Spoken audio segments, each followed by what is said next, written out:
At 79, Loni Anderson finally tells everyone about their bad marriage to Burt Reynolds. Loni Anderson was born Loni K. Anderson on August 5, 1945 in St. Paul, Minnesota, and is a famous American actress who worked in movies, TV shows, and plays from when she was very young. She had a special charm and was very pretty, which made her different from others. But she didn't just want people to look at her. She had a strong feeling inside that made her want to learn acting with lots of love and hard work. Growing up in the middle part of America, she had a pretty normal childhood. But she also had big dreams about the shiny lights of Hollywood. After finishing college at the University of Minnesota, where she learned about art and acting, she started working in local plays and modeling, slowly making her way toward the entertainment business. Her early hard times showed the never-give-up attitude and strength that would become a big part of her work life. She worked very hard to balance trying out for parts, small jobs,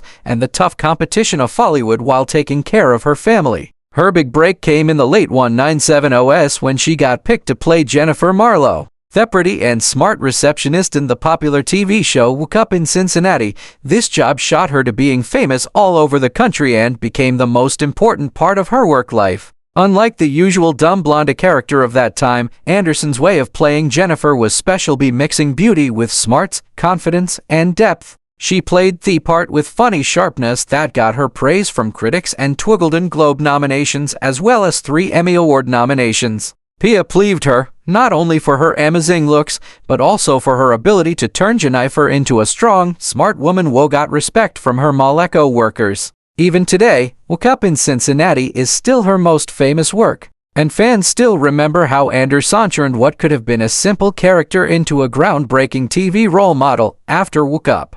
Loni Anderson built a varied career in TV movies, miniseries, and guest spots. She starred in shows like The Jane Mansfield Story, 1980, where she played another Hollywood legend, showing her range and serious acting skills. Her movie work included parts in Stroker Ace 1983 with Burt Reynolds, as well as comedies and TV dramas that made her reputation as a versatile actress even stronger. Over the years, she became a regular in TV movies of the 1980s and 1990 seconds, often playing glamorous, tough women who are like parts of her own personality. After becoming a household name in the late 1970s and early 1980 seconds with her breakout role as Jennifer Marlowe on Woke Up in Cincinnati, Loni Anderson kept taking on jobs that showed off her charm and screen presence. In 1984, she got the main role in the NBC detective show Partners in Crime, where she worked with Linda Carter, another famous star best known for playing Wonder Woman. The show followed 2 glamorous women who worked together to run a detective agency,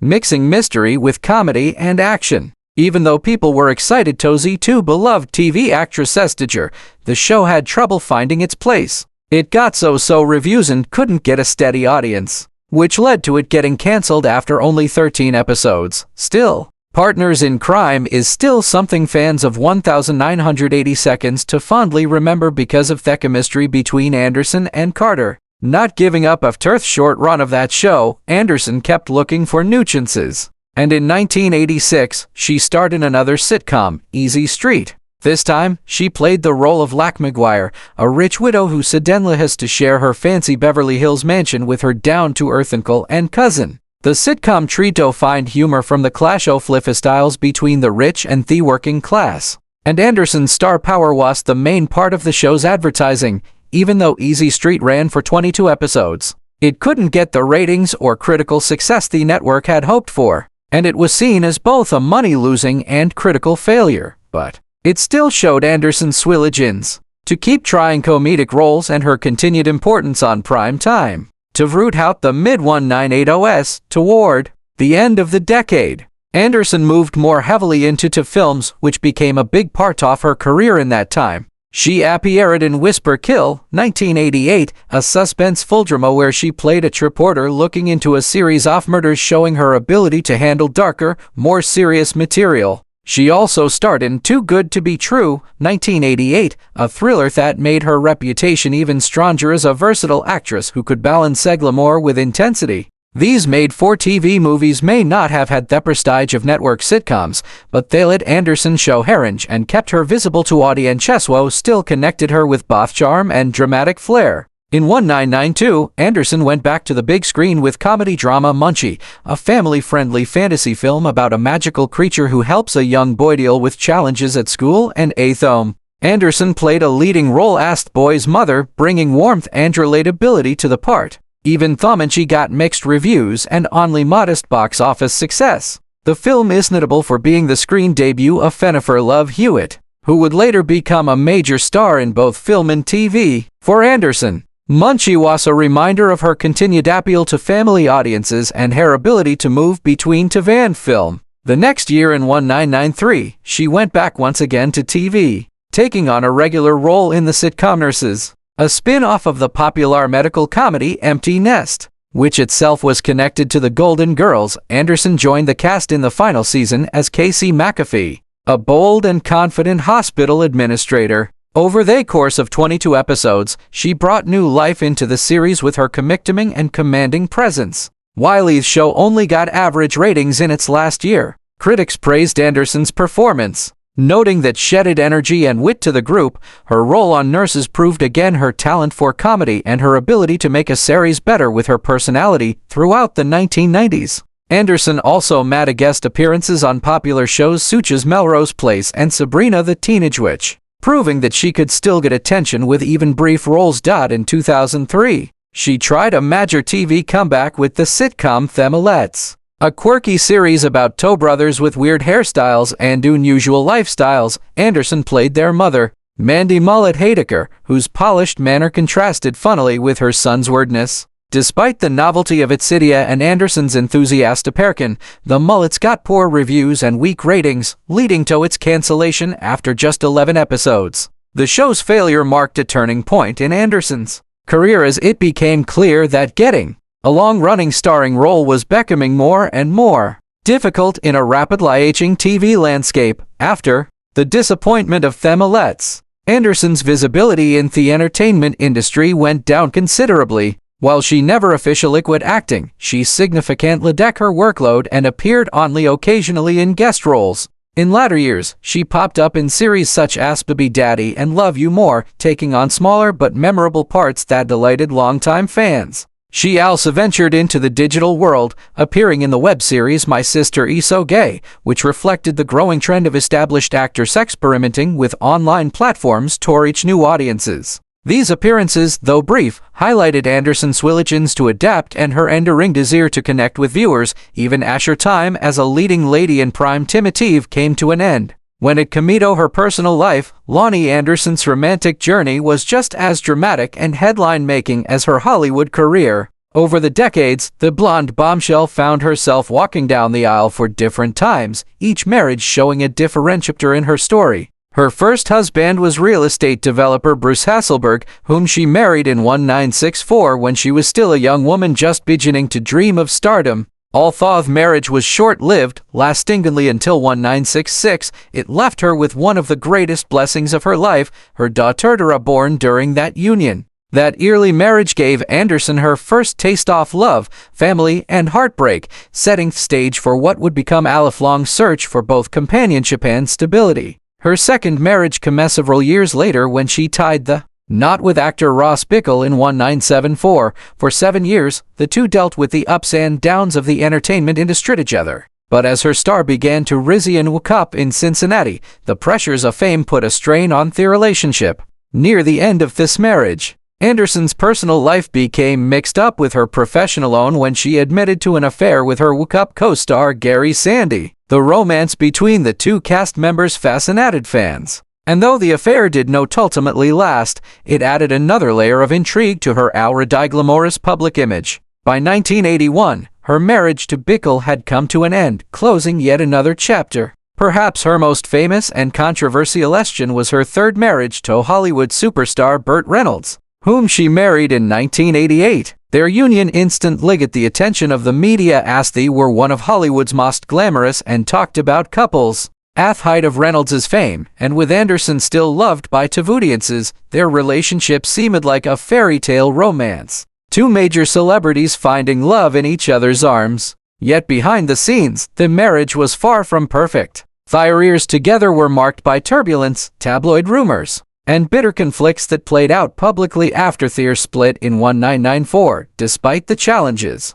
One positive legacy of their marriage was their decision to adopt a son, Quinton. Hope came the center of Anderson's world. It wasn't until much later in life that Anderson finally seemed to find the peace and stability she had long been searching for. In 2008, she married Bob Flick, a founding member of the legendary folk band The Brothers Four. Theirs was not a chance meeting later in life, but rather a rekindling of a connection that had first begun decades earlier. The two had originally crossed paths at a movie premiere in Minneapolis in 1963, long before Anderson was a TV icon. Though life took them in different directions for many years, fate ultimately brought them back together. Their marriage lasted until the very end of her life, marking Flick as the man who finally provided Anderson with the enduring love and companionship had always hoped to find. Beyond her marriages, Anderson's proudest role was that of mother and grandmother. With her daughter Dedra from her first marriage and her adopted son Quinton Reynolds,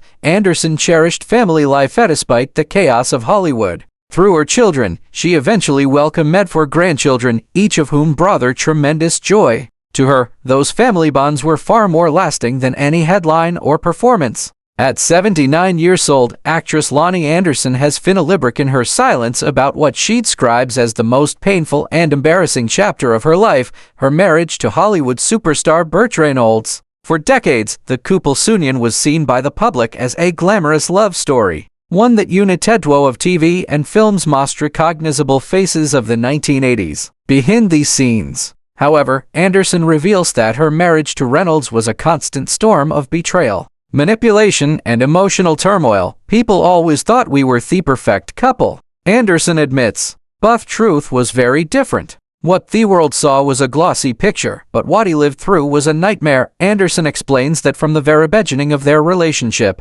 there were warning signs she tried to ignore. Burt Reynolds, beloved for his charm, humor, and swagger, was also a man plagued by insecurities and a deep need for control. He wanted the world to see him as this macho leading man, Anderson recalls. But in private, that need for dominance spilled into every aspect of her marriage. I felt like I could never simply be myself. I had to fit into his idea of what a wife should be. Over time, Anderson says this emotional suffocation left her feeling trapped and voiceless even as she maintained a brave face for the public. The most shocking revelation Anderson now openly discusses is Reynolds' repeated cheating.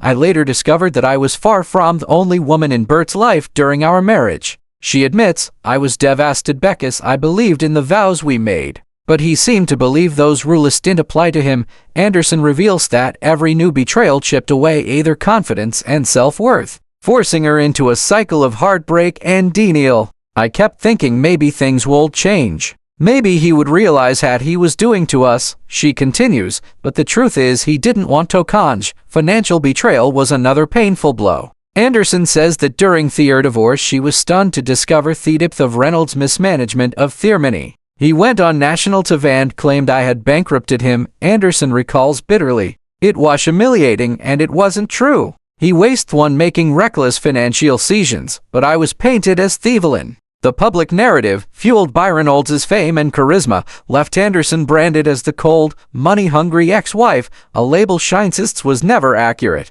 I wasn't after his money. I wanted peace. I wanted dignity. And I wanted out.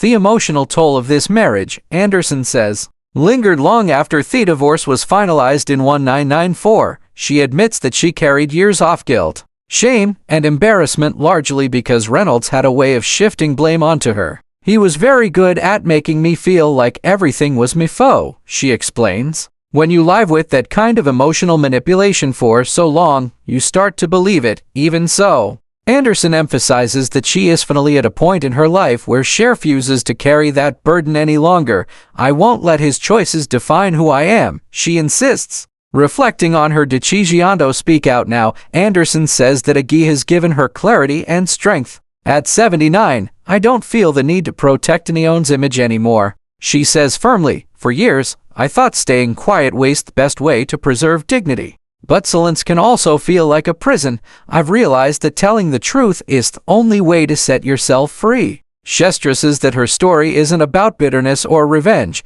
but about reclaiming her voice after being silenced for so long. Despite the painful memories, Anderson has found happiness and stability in her latter years, particularly through her long-lasting marriage to musician Bob Flick. Bob is everything Burt wasn't, she reflects. He's kind. He's faithful and he sees me as an equal partner. Being with him has shown me what love is supposed to feel like. Anderson says this late-in-life piece is proof that it's never too late to heal from past wounds.